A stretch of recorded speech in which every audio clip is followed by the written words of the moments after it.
Nah, seringkali kalau kita mulai meminta mahasiswa untuk menggali ide-idenya, itu biasanya mungkin pertanyaan kita ini ya, topiknya apa?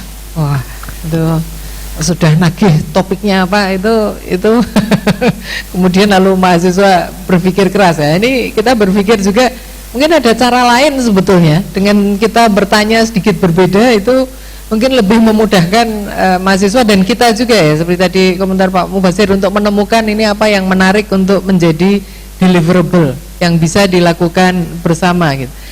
Nah, sehingga kalau di capstone ini lebih di drive oleh kamu mau berbuat apa sih, mau berkontribusi apa, mau menyumbangkan apa gitu. Dan itu bisa nanti memacu untuk ya pertanyaan-pertanyaan berikutnya yang mengarah pada deliverable-nya mau apa. Apakah mau membuat yang sifatnya rencana itu bisa rencana program, rencana pelatihan, rencana evaluasi, ataukah memang sudah akan melakukan action bersama-sama dengan institusinya. Ini mungkin sedikit lebih sulit kalau untuk fresh grade yang betul-betul mengarah pada memecahkan masalah. Nah, tadi kalau fresh grade mungkin ada kendala ya. Tetapi untuk mahasiswa kita yang memang sudah sehari-hari bekerja, saya kira ini yang sangat menarik gitu, karena dia ingin datang ke sini kemudian bisa memecahkan permasalahan yang dihadapi. Jadi ini hanya untuk men-trigger saja sebetulnya problem apa yang mau kita pecahkan. Nah, kita pecahkan ini bisa betul-betul pecah, maksudnya betul-betul terselesaikan, atau mungkin tahapannya ini baru mendeskripsikan, baru menyodorkan pilihan-pilihan sampai dengan betul-betul itu intervensi dicobakan dan akhirnya dipecahkan. Jadi ini range yang bisa dikembangkan dalam capstone. Nah, sehingga ini di dalam berbagai panduan di universitas yang terkait dengan capstone ini, di sini diawalinya memang dengan problem apa atau yang akan di-fix, yang akan dipecahkan. Nah, sehingga implikasinya salah satunya adalah pada rekomendasi itu akan cukup berbeda dengan rekomendasi di tesis kita selama ini. Karena yang namanya rekomendasi itu bisa berlembar-lembar, bisa 10 halaman itu rekomendasi. Karena memang ini yang akan dirasakan sebagai manfaat oleh rumah sakit. Jadi kalau memang capstone-nya membuat training plan ya di rekomendasi, atau kadang-kadang di lampiran itu ya full deskripsi dari training plan-nya ada di sana gitu. Nah, saya juga mencoba membedakan ya, belum tentu ini berhasil dan mungkin juga kita tidak perlu penekanan pada pembedaan ini. Karena memang yang dideskripsikan adalah lebih banyak pada permasalahannya. Dan mungkin kita ya tetap sama bisa menggunakan seberapa besar masalahnya, impact-nya, seberapa sering itu terjadi dan sebagainya.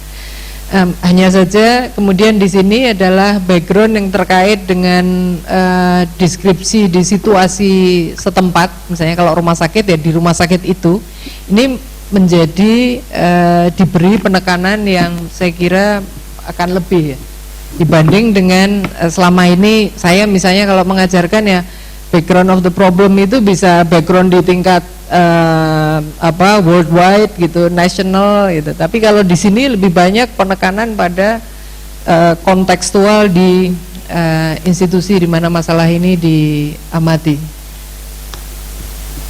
Untuk literatur review memang di kita harus ada literatur review. Tapi kalau kita melihat paper-paper capstone pada umumnya tidak diberi judul literatur review, tapi sebetulnya tetap ada review dari key references, kemudian key keywords yang itu penting di dalam problem itu tetap ada. Nah, kemudian juga penekanan ini saya kira memberi nuansa yang berbeda. Karena penekanannya adalah pada masalah, sehingga di dalam literatur review menarik juga kalau bisa dideskripsikan bagaimana proyek-proyek serupa yang itu dilakukan di tempat lain. Nah, ini dugaan saya lebih membutuhkan grey literature, karena mungkin tidak publish, mungkin belum tentu publish ya. Karena kalau kita melihat misalnya proyek sistem informasi gitu di rumah sakit ini dengan di rumah sakit yang lain, satu rumah sakit ingin memperbaiki, bagaimana mereka melakukan itu? Mungkin ini bisa jadi tidak kita temukan dari jurnal, tetapi lebih pada mengandalkan report atau mengandalkan tadi free literature. Nah, sehingga ketika kita merancang proyeknya, tentunya harapannya tidak terperangkap dalam masalah yang sama. Untuk method,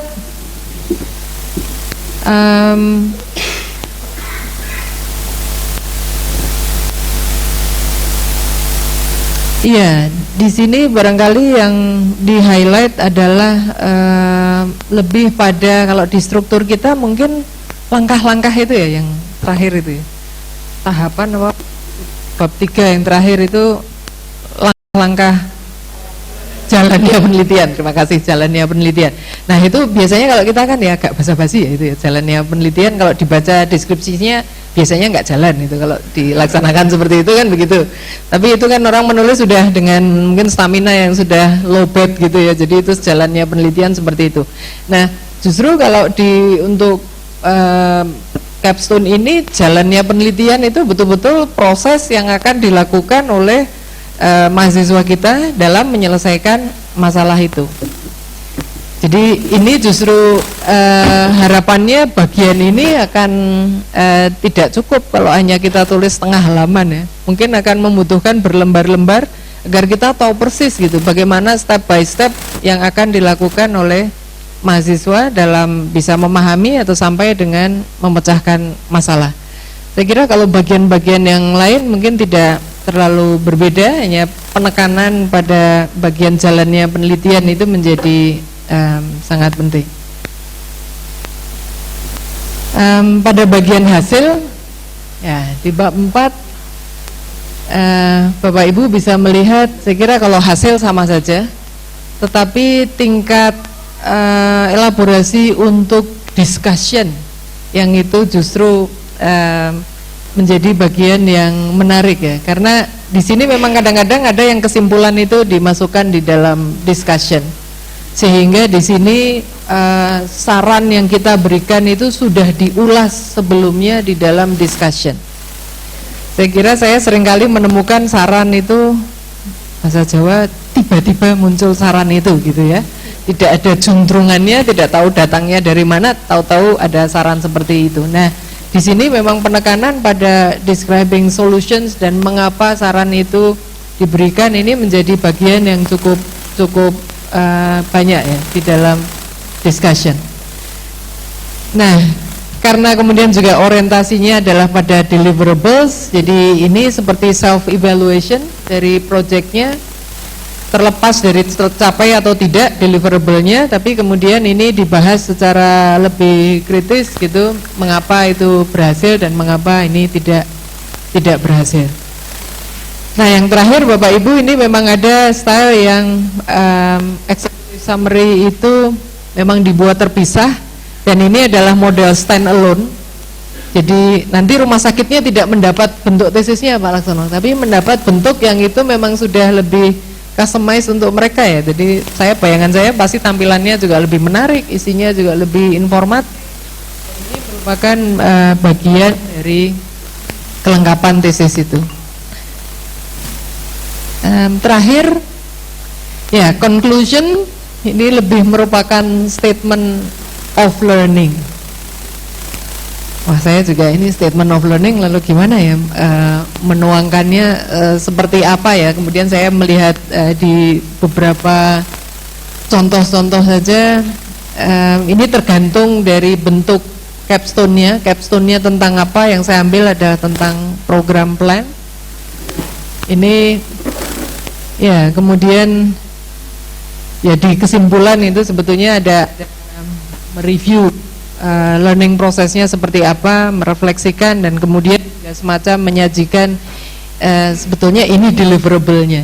Jadi deliverable-nya adalah detail description dari pre-hospital Leavers Responder Training Program. Jadi training programnya itu yang kemudian menjadi kesimpulan capstone project ini. Nah, potential for publication, ya ini selalu jadi pertanyaan menarik. Kalau tesis yang serius 100 halaman saja tidak menjadi publikasi kok, apalagi tesis yang cuma 25 halaman gitu, mungkin bisa terpikir seperti itu. Tapi dari tadi bukti-bukti ya, di beberapa universitas kita tidak perlu meragukan likelihood untuk publishnya. Dengan rumus yang sama, memang kita menemukan jurnal yang itu cocok untuk mempublish. Nah, kemudian di beberapa universitas memang memberikan option, apakah hanya berbentuk ini, salah satu ya, project report, ataukah journal publication. Dan ini khusus saya masukkan, ini guidance yang menurut saya sangat menarik ini.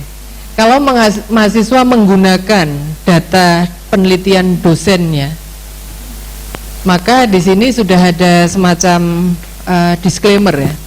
Kalau dalam waktu 1 tahun ini approve for submission, maka mahasiswa itu yang menjadi first author.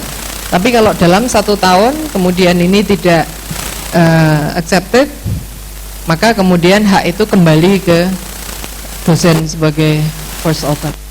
Ini saya kira juga menarik. Kita nggak pernah mengatur sampai dengan sedetail ini juga untuk saya di fakultas, padahal kita menawarkan proposal-proposal yang sifatnya melibatkan mahasiswa ya, tapi tidak ada guidance yang jelas sampai kapan mahasiswa itu berhak sebagai first author, karena kadang-kadang ditulis tapi nggak publish gitu, dan akhirnya kita kehilangan mungkin kesempatan untuk mempublikasikan. Baik, jadi saya kira itu Pak Laksono di bagian ketiga ini. Jadi ini lebih pada bagaimana nanti saya kira butuh diskusi lebih banyak lagi untuk bab-babnya dan langkah-langkah selanjutnya untuk persiapan penerapannya. Terima kasih Pak Laksono.